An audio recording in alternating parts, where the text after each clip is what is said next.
청취자님, 가장 사랑하고 존경하던 사람의 무덤 앞에 서 있다고 한번 상상해 보시죠. 네, 정말 가슴 아픈 상황이네요. 그것도 단순한 죽음이 아니라 아주 끔찍한 처형이었습니다. 상상만 해도 숨이 막히죠. 맞아요. 그런데 그 슬픔을 추술 새도 없이 누군가 무덤을 파헤치고 시신마저 훔쳐갔습니다. 최악의 상황이네요. 머릿속은 하얗게 질리고 등 뒤로는 서늘한 바람이 부는 그 철저히 혼자 남겨진 참담한 고립의 순간이죠. 우리는 오늘 고대 중동의 한 무덤가에서 벌어진 이 지독한 절망의 장면으로 곧장 걸어 들어갈 겁니다. 네, 아주 깊은 절망의 한가운데로 들어가는 거네요. 오늘 우리가 다룰 자료는 2020년 4월 12일 예염교회 조덕근 담임 목사님의 설교문 무덤 밖의 미리암, 부활의 노래를 회복하다입니다. 아주 흥미로운 텍스트입니다. 이번 심층 탐구의 목적은 아주 분명합니다. 한 인간이 마주한 가장 밑바닥의 수치와 단절이 도대체 어떤 메커니즘을 거쳐서 세상을 뒤집는 영광스러운 사명으로 전환되는지 그 반전의 드라마를 해부해 볼 겁니다. 자, 이걸 한번 파헤쳐보죠. 네, 좋습니다. 이 텍스트가 다루는 상황은 요한복음 20장의 한 장면입니다. 방금 말씀하신 대로 마리아라는 여인이 빈 무덤 앞에 서 있는 거죠. 네네. 그런데 이 짧은 기록 안에 약간 인간이 겪을 수 있는 거의 모든 종류의 상실이 압축되어 있습니다. 단순한 슬픔을 넘어서는 거군요. 그렇죠. 스승을 잃은 슬픔뿐만 아니라 자신의 정체성과 세계관 전체가 무너지는 순간이거든요. 우리가 이 기록을 현대의 맥락에서 다시 읽어야 하는 이유가 바로 여기 있습니다. 아, 그렇군요.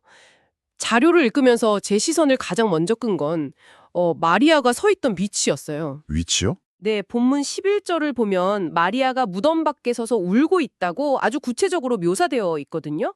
다른 제자들은 무덤 안으로 들어갔잖아요. 네, 베드로와 요한은 확인하러 들어갔었죠. 근데 이 여인은 안으로 들어가지도 못하고 계속 그 경계선 밖에서 맴돌고 있습니다. 네, 이게 단순히 슬퍼서 주저앉았다고 볼 수도 있겠지만 이 밖이라는 단어가 굉장히 의도적인 장치라는 분석이 있더라고요. 네, 이걸 더 큰 그림과 연결해 보면 이 텍스트의 진짜 비밀이 풀립니다.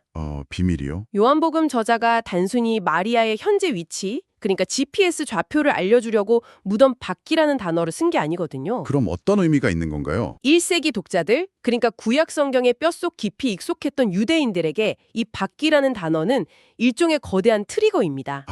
머릿속에 뭔가 탁 떠오르게 만드는 스위치 같은 거군요. 맞습니다. 무덤 밖에서 울고 있는 여인을 보는 순간 그들의 머릿속에는 구약 성경 민수기 11장에 등장하는 한 비극적인 인물이 자동적으로 소환되도록 설계된 거죠. 그게 누군가요? 바로 모세의 누이였던 미리암입니다. 구약 성경의 미리암이요. 그 홍해 건널 때 소고치면서 찬양했던 그 유명한 리더 말인가요? 네, 맞아요. 아니 근데 그 위대한 인물이 왜 무덤 밖에 고립된 여인과 연결되는 건지 좀 의아한데요. 홍해의 기적 때는 위대한 리더가 맞았죠. 하지만 민수기 11장에서 미리암은 모세의 권위에 도전하다가 나병, 즉 악성 피부병에 걸리는 끔찍한 징벌을 받게 됩니다. 그런 일이 있었군요. 고대 이스라엘 사회에서 나병은 단순한 질병이 아니었거든요.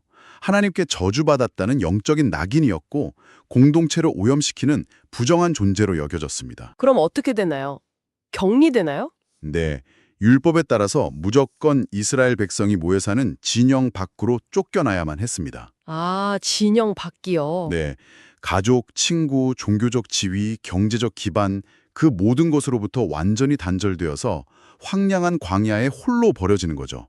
완벽한 사회적 사형 선고였던 겁니다. 성경을 아는 사람들은 이 무덤 밖을 읽을 때 자동으로 진영 밖에 저주받은 미리암을 떠올리도록 의도되었다는 뜻인가요? 바로 그겁니다.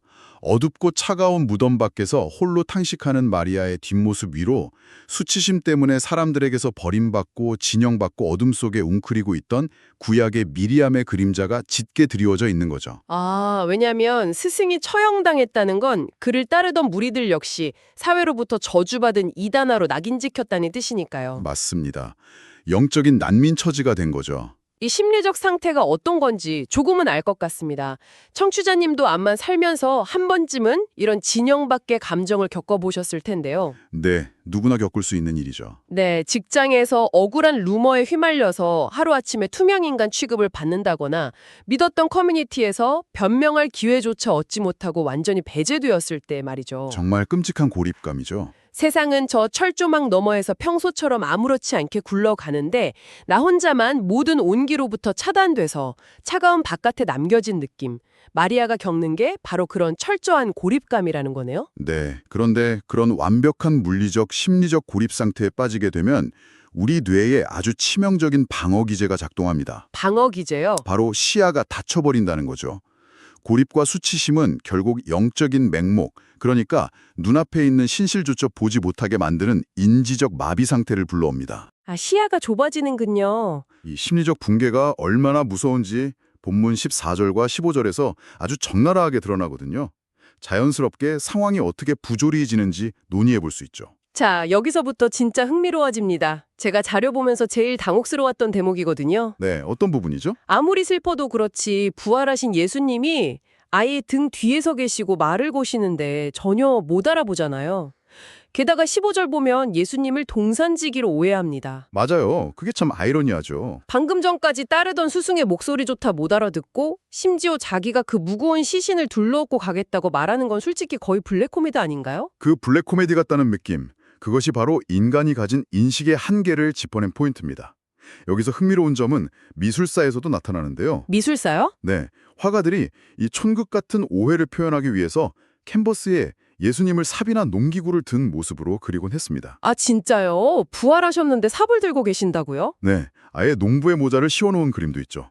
부활을 믿지 못할 때 인간의 모습이 얼마나 무서워질 수 있는지 깊이 분석한 결과입니다. 너무 우스꽝스러운데요? 마리아의 머릿속은 오직 죽음과 시체라는 데이터로만 가득 차 있었거든요. 아, 그러니까 무덤에는 당연히 시체가 있어야 하고 살아 움직이는 남자는 무조건 묘원을 관리하는 동산지기일 수밖에 없다는 거군요. 네, 확증 편향에 완전히 갇혀버린 거죠. 죽음의 논리에 지배당하면 바로 눈앞의 영광조차 보지 못하는 게 인간의 한계입니다. 와, 트라우마가 극에 달하면 우리의 뇌는 새로운 정보를 아예 튕겨내버리니까요.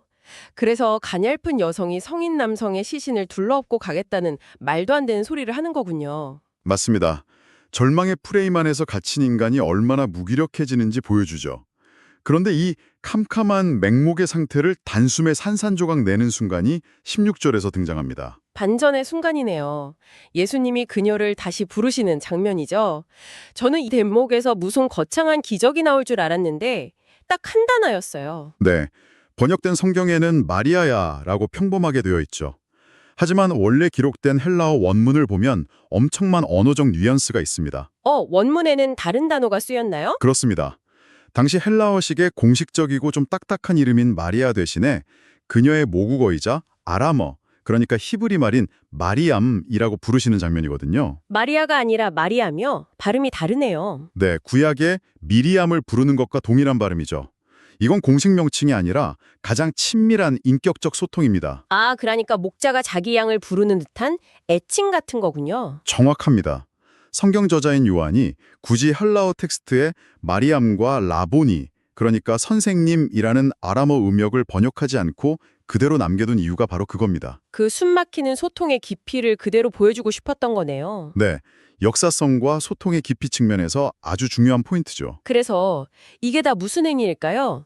청취자님, 세상에 나를 부르는 직함이나 우울증 환자, 실직자 같은 건조한 이름표 대신에 나를 가장 잘 아는 누군가가 내 영혼의 지문과도 같은 진짱 이름을 불러주었다고 생각해보세요. 상상만 해도 위로가 되죠. 네, 낯선 동산지기인 줄 알았던 사람이 나만 아는 목소리로 마리암 하고 불러주었을 때 그 단절감과 공포가 눈 녹듯 사라지는 경험이었겠네요. 네, 이름을 불린 그녀는 즉시 라보니라고 화답하죠. 진영 밖으로 쫓겨난 나병 환자가 아니라 온전한 제자로서의 정체성을 회복한 겁니다. 정말 영화의 클라이막스 같습니다. 자, 그렇다면 이제 남은 건 감격적인 재회 직후의 포옹이겠죠. 보통은 그렇게 생각하죠. 네, 사랑하는 사람이 죽음에서 돌아왔다면 꽉 껴안고 절대 놓지 않으려 하는데 여기서 가장 당혹스러운 명령이 떨어집니다. 예수님이 나를 붙들지 않으라 라고 하시잖아요. 네, 17절의 내용이죠. 왜 예수님은 이 감격적인 순간에 찬물을 끼얹은 듯 밀어내시는 걸까요? 거리를 두시는 건가요? 이것은 아주 중요한 질문을 던집니다. 겉보기엔 차가운 거절 같지만 헬라어 동사 합토의 진정한 의미를 알면 완전히 해석이 달라지거든요. 합토요? 무슨 뜻인가요? 합토는 단순히 반가워서 가볍게 포옹하는 스킨십이 아닙니다. 꽉 붙잡거나 내 곁에 얽매이는 동작, 아주 강렬한 소유욕을 뜻합니다. 아, 그러니까 안으려던 걸 밀어낸 게 아니라 마리아가 예수님을 자기 옆에 꽁꽁 묶어두려고 왔다는 건가요? 맞습니다. 예전처럼 육체적인 지상적 존재로 곁에 묶어드려 했던 거죠. 하지만 예수님은 이제 그녀를 단순한 추종자에서 부활을 전하는 권위 있는 증인으로 격상시키려 하셨습니다. 와, 격상이요? 네, 차가운 거절이 아니라 새로운 영적 차원의 사명으로 밀어 올려주는 강력한 배려였던 겁니다. 나를 놔야 내가 증인이 될 수 있다, 이런 거죠. 매다껏 쥐고 있는 과거를 놓아야 새로운 사명을 줄 수 있다는 거네요. 그렇게 마리아의 정체성이 완전히 뒤바뀌면서 결론부인 18절로 향합니다. 마리아가 제자들에게 달려가서 내가 주를 보았다고 선포하잖아요. 네, 드디어 새로운 미리암의 탄생입니다. 여기서 원문에 기록된 막달라 미리암이라는 호칭의 의미가 완성되죠. 아, 아까 앞서 말했던 그 미리암이요? 그렇습니다.